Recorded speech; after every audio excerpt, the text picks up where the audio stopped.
notícia do momento no ecossistema JavaScript e Node.js é o suporte nativo ao TypeScript no Node.js. Esse suporte ele é muito esperado, mas ele traz vários desafios. E para explicar para a gente o roadmap, os desafios e como isso está sendo feito, eu conversei com o Marco Hipólito, que é o desenvolvedor que está liderando essa implementação e faz parte do Node TSC. Então vamos lá, vamos falar com o Marco, que é uma entrevista bem massa. Sure. So yeah, my name is Marco Ippolito. I'm a senior security engineer at Hero Devs and also Node.js technical steering. Um, I'm also based in Italy. Uh, yeah, that's me. Um, like this all started uh, with another Node.js TSC member talking about, hey, like there is a thing called type stripping, which means to remove types from TypeScript. So I said, like, why not? Let's give it a try. And that's how it all started. But like the TypeScript support in Node has been a very old conversation, at least from like 2022, but probably even before. It was like someone tried to talk about on how to support TypeScript, but it's not really straightforward. Então, nessa parte, o Marco falou que já tinha essa ideia de trazer TypeScript para o Node.js, porque o Ban já tem, o Deno já tem, mas ninguém trouxe porque não é fácil de trazer. E aí tem essa ideia de type stripping, que é um bom começo, que é basicamente pegar um arquivo TypeScript, tirar os tipos fora e salvar como JavaScript. Então, tu pega os tipos simples, né? Tu exclui enums e namespaces, que são tipos mais complexos, e salva como JavaScript. Então, foi aí que eles decidiram começar. E agora, na segunda parte, a gente começa a falar mais sobre os desafios de trazer o TypeScript para o Node.js. So like the main problem with TypeScript support is that TypeScript does not follow Samba. So like and this is important because Node.js has three release lines, and the lifespan of a Node.js release lasts around 3 years. So the main problem here was that TypeScript, especially during type checking, it might break, and it's also very hard for us to just lock in a TypeScript version for 3 years. When we started to talk about type stripping, it became clear that TypeScript is like syntax-wise kind of stable in the sense that yes, type checking could break, but if we don't do it, like it Yeah, doesn't break. So yeah, if we exactly. just remove types, maybe we can like make it more stable for us and maybe suitable for our long-term support policies. Aqui ele falou uma coisa que eu achei bem interessante que eu não tinha me ligado, que realmente é um grande problema. O Node.js se segue esse padrão de release de 3 anos, onde eles mantêm uma versão por 3 anos. Já o versionamento do TypeScript não segue isso. Então, para eles não tem como garantir uma versão do TypeScript por 3 anos, provavelmente, né? Não tem como fazer, seguir atualizando o Node ali e garantir uma versão do TypeScript por 3 anos. Então, essa diferença de versionamento entre o TypeScript e o sistema de release do Node é um grande desafio que ele vai explicar mais adiante como eles estão planejando lidar com isso. Like we expect users to perform type checking during development time.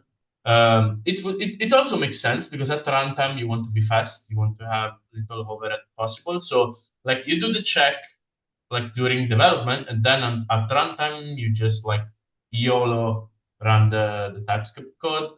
So like there is this expectation that users keep using their tools to like to check that TypeScript uh, is like the types are correct and it respects all the tsconfig configuration, and then at runtime just transform it into JavaScript and run.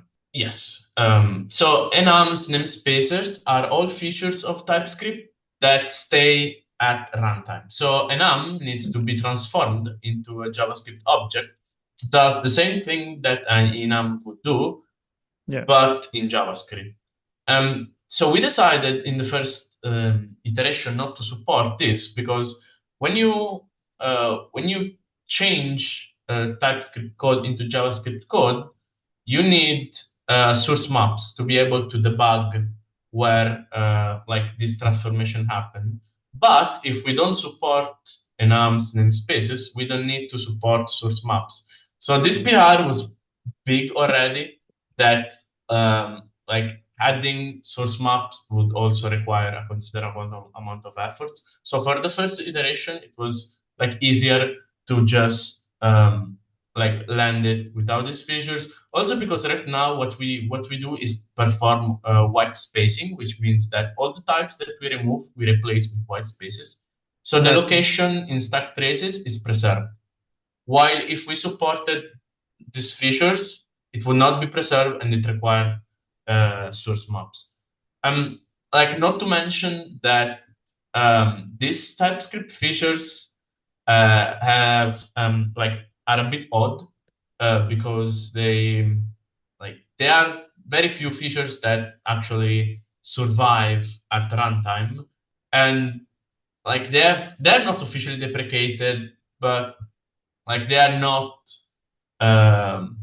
like probably a good idea. So it didn't feel like we were missing out on too much. But the plan is to eventually support. Aqui também é muito interessante, talvez algumas pessoas não se ligaram ainda, mas algumas funcionalidades como enums e namespaces do TypeScript sobrevivem em runtime.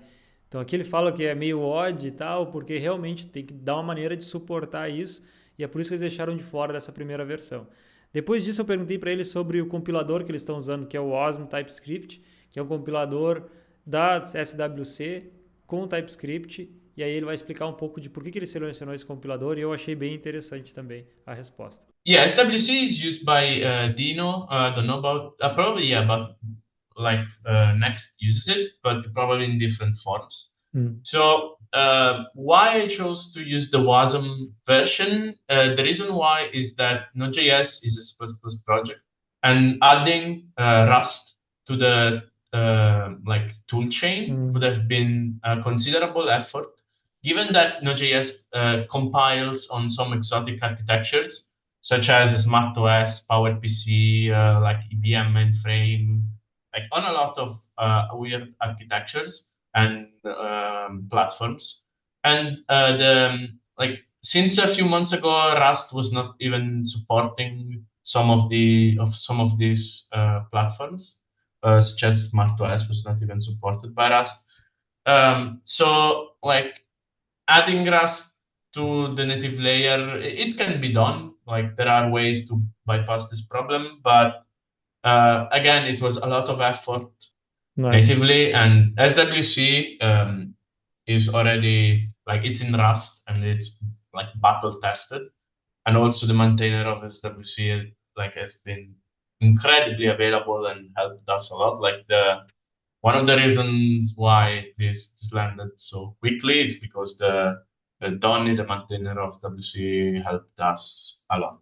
And like I just wanted to land the simplest, like smallest scope, and then iterate rather than to have something that was complete already. Also because when I opened this, I didn't know if this was going to land. Like I didn't think it would have landed. Like I wouldn't say so easily, but in such a short time. So então, aqui o Marco fala que ele selecionou o Wasm no TypeScript porque o Rust ele não tem suporte a todas as infraestruturas que o Node roda, então achei isso um ponto bem interessante. Então ele achou o Wasm TypeScript do SWC uma opção mais segura. E que também o pessoal do SWC vem dando bastante suporte para ele nisso. Mas o mais interessante que eu achei é que ele não esperava que esse pull request fosse ser feito merge, porque realmente ele é uma versão bem inicial dessa integração. Mas acho que como todo mundo tá bem empolgado, eu acho que acabou passando e acabou sendo integrado. Então a gente moveu para falar do roadmap, então teve essa primeira parte do roadmap, que é o type stripping, que é essa parte mais básica, de tirar esses tipos básicos, e depois entra no passo 2, que é o decoupling, que ele vai falar onde ele quer tirar essa biblioteca que faz a parte do TypeScript, ali de interpretar o TypeScript, de dentro do Node e permitir que ele rode como um módulo separado chamado Amaro. Isso é outra coisa bem interessante, vou deixar o link do Amaro aqui para vocês darem uma olhada. E ele explica a estratégia que eles vão ter para lidar com essa diferença de versionamento entre o TypeScript e o Node.js. Yeah, so right now what we have done is take SWC and wrap it around an npm package called Amaro. So Amaro is released as an npm package, but it's also bundled inside Node.js itself. The reason why is that we want to make it so that users can upgrade it separately. So imagine like when you install npm, like you install Node, you have an npm version inside it, but then you can also upgrade it with npm install npm whatever version. So we wanted to do the same thing with Amaro. So like if TypeScript releases a breaking change or a new version that is not compatible, like we would have the latest compatible version locked in the core, but then users can update Amaro separately and also be able to use the latest TypeScript version as they please. So like this actually solves the problem of like Node and TypeScript having two different release cycle and also compatibility. So like right now we're working on making the integration with Amaro and Node much simpler. So like improve the developer experience when user want to upgrade that Amaro version and it doesn't match the one in Node. So this is still a work in progress, but I see this happening. Aí a gente começa a falar do passo 3, onde ele quer tornar isso mais rápido, né? Então hoje ele usa ali o compilador com SWC, com Osmo TypeScript, mas ele quer daqui a pouco transformar isso em algo nativo com C++, que seja, que tenha ainda mais performance. Ele fala que não é um expert em performance, por isso que ele tem que pegar a ajuda de alguém para validar e avaliar o nível de performance que eles querem nessa compilação TypeScript. Então esse é o passo 3, provavelmente, que eles vão estar trabalhando, e ele vai falar um pouco sobre Like in the early stage, like performance was not my concern with this being an experimental feature. It's like a Frankenstein experiment. So like it requires a lot of iteration before like making this even usable. So the step 3 is to like use Rust to like bind Rust with Node.js and make it native and start like benchmarks, like performance improvements and see how we can actually make all of this fast. I'm not a performance expert, so I didn't like take like I was not concerned with performance initially, but I think it's something very important and like I hope that we will be able to address it.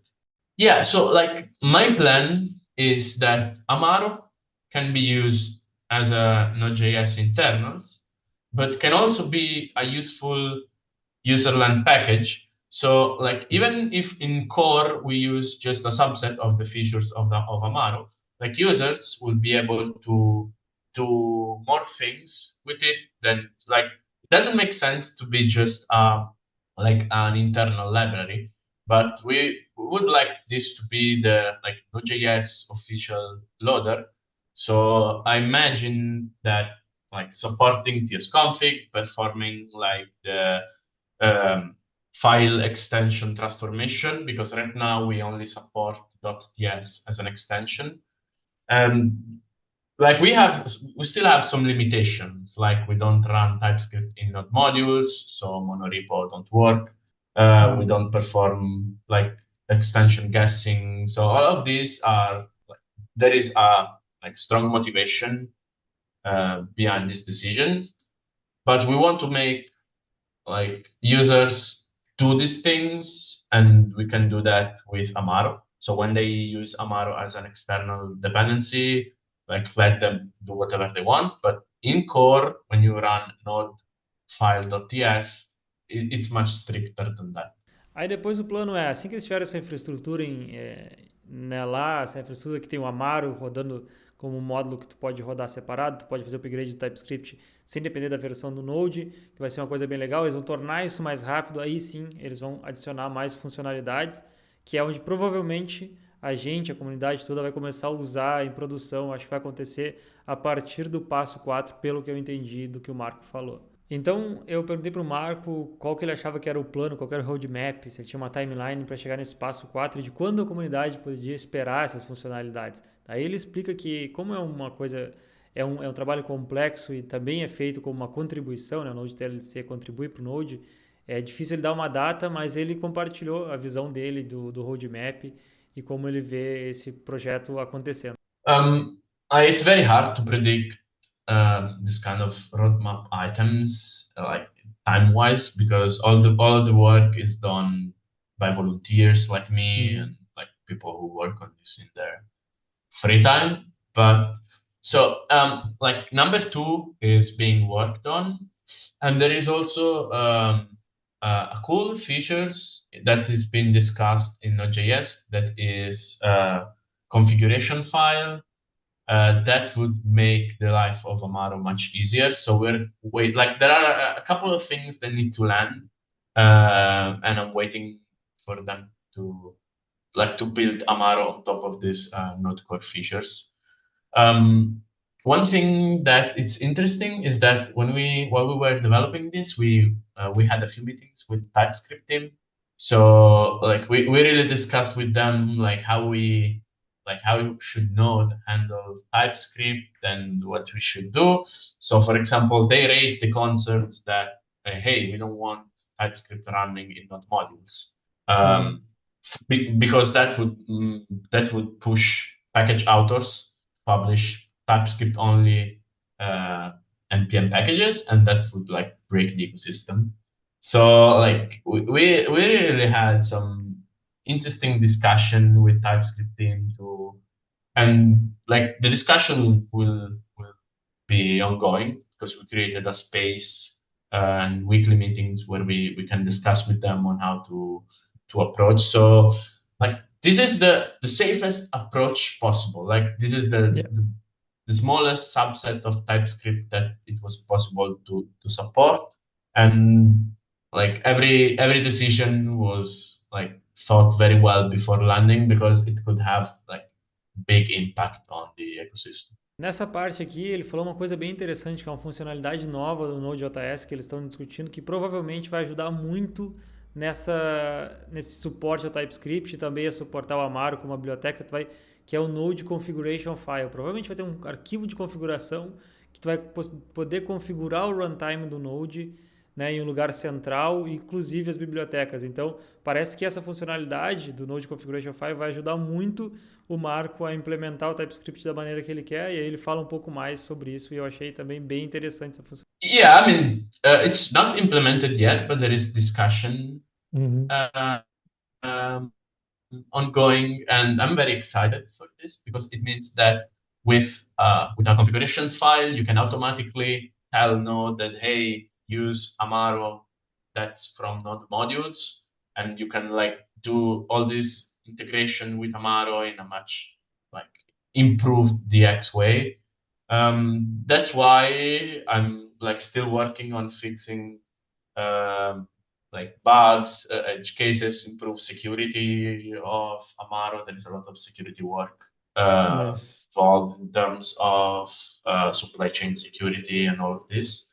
So, like, I see Amaro being like a key component in the Node.js future.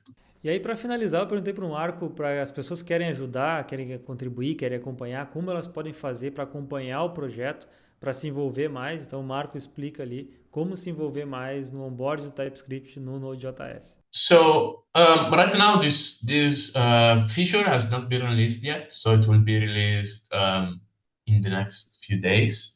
But if people are interested in contributing, there are probably two ways you can do this. The first way is to go on the Amaro repository, and there's a lot of work to do, and like I said, because the project is very early, so there is a lot of scaffolding. And the second one is to participate in the working group that we're creating. So we will have weekly meetings where we discuss on how to iterate on this feature and how to improve it. So like people can just go on the Node.js/TypeScript repository and like check the issues there. Então, para finalizar, comentem aí o que vocês acharam da conversa, o que vocês acharam da maneira que o Node.js está fazendo o suporte ao TypeScript. Eu, particularmente, acho que falta bastante ainda, né? Então, até o próprio Marco ficou surpreso do request dele ter sido feito merge tão fácil, mas eles têm um longo roadmap ainda até que a gente chegue numa coisa usável. A gente vai acompanhar, eu vou tentar me envolver mais e até contribuir de alguma maneira, vou entrar no grupo lá. Mas é isso, galera. Comentem aqui o que vocês acharam da funcionalidade, o que vocês acham da importância disso para o Node.js. E me deem ideias também, se quiserem que eu explore mais disso com o Marco, eu também posso fazer mais conteúdo nessa linha. Valeu!